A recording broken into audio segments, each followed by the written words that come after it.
Doctor साहब, तीन चीज़ें मेरे सामने आई जो हमारे ज़राए ने बताई। एक तो ये कि हसन जाहिद के वकील ने 3 दरखास्तें दी अदालत में, ये जैसे ये सुलह का मामला आया है उससे पहले। एक तो उन्होंने कहा कि जी एक पर्चा हुआ था, एक वाइट कार थी जिसमें ये लड़की जाती है और वो सीना झपटी होती है फ़ोन लेने, वो तो है ही।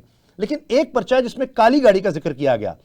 तो वकील साहब ने कहा जी वो सीसीटीवी फुटेज हमें दी जाए जिसमें कहा गया कि जी अगवा किया गया था लड़की को। दूसरा ये कि लड़की ने जो कहा जी इसने पैसे भिजवाए हैं हसन जाहिद को, उसके स्क्रीनशॉट की फोरेंसिक करवाई जाए। तीसरी दरखास्त थी कि सामिया जाहिद के मोबाइल का फोरेंसिक करवाया जाए। अब ये दरखास्तें आती हैं और पता लगता है कि मंडे को जमानत हो जानी थी, तो इसका मतलब है कि कुछ चीजें उसके बाद शायद सामने आ सकती थी जिस वजह से सुलह हुई। ऐसे तो नहीं सुलह हो जाती। जिसके पीछे जेनजी पागल हुई भी है। अभी इसरार साहब का मेरे सामने होते मैं आके माथा चूमता। इन्होंने बिल्कुल सही बात की है। ये टिकटॉक लाइव कल्चर, ये डांस कल्चर, सामिया हिजाब की निकालें हाँ टिकटॉक पे वीडियोस क्या क्या करती रही है लड़कों के साथ।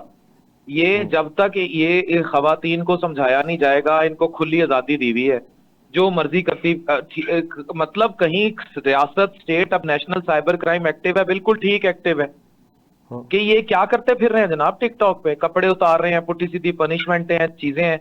ये पहले रिलेशनशिप्स में आती हैं, स्नैपचैट पे पिक्चरें भेजती हैं।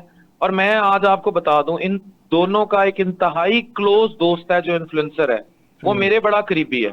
अच्छा। उसने मुझे यही सब बताया है कि हसन और इसका कोई गाड़ी का लेन देन का भी मामला था। हसन गाड़ियां जो है वो फरोख्त करता था और ये एक अधी गाड़ी में भी उसके साथ इन्वॉल्व थी। और इनके बहुत सारे इस तरह के लेन देन थे जिनमें मनी ट्रांजैक्शंस और ये सब थे, और ये आपस में खुला एक दूसरे को पैसा पूसा दिया करते थे, गिफ्टिंग शिफ्टिंग ये वो।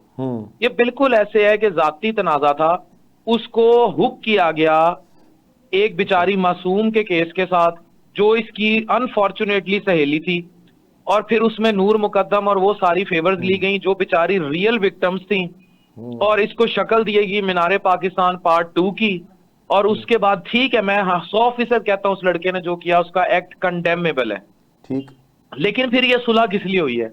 अगर रियासती इदारे इन्वॉल्व किए हैं, सोशल मीडिया इन्वॉल्व किया है, बड़े बड़े टेलीविजन नेटवर्क इन्वॉल्व किए हैं, तो फिर कानून को अपना कोर्स पूरा करने देते ना, फिर केस खुलने देते कट्टा चट्टा, फिर सुलह क्यों की है?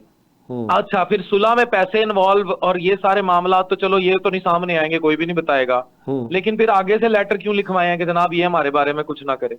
ये भाई अंडरस्टूड सी बातें हैं। ये वही टिकटॉक लाइव कल्चर है। ऐसी हजारों एप्लीकेशनें डेली FIA साइबर क्राइम में आती हैं। इसने मेरी वीडियोस रखी हुई हैं, इसने वीडियोस नहीं रखी हुई। ये सारी जो जेनजी है ये बेड़ा गर्क हो चुकी है। ये जब तक डांस नाच गाना कल्चर, ये बॉयफ्रेंड गर्लफ्रेंड कल्चर, ये लिविंग रिलेशनशिप्स, और उसके बाद फौरन जब ये पलटी पड़ने लगती है तो फिर मगरमच्छ के आंसू आ जाते हैं। ये पहले खुद देखें कि हम कर क्या रहे हैं।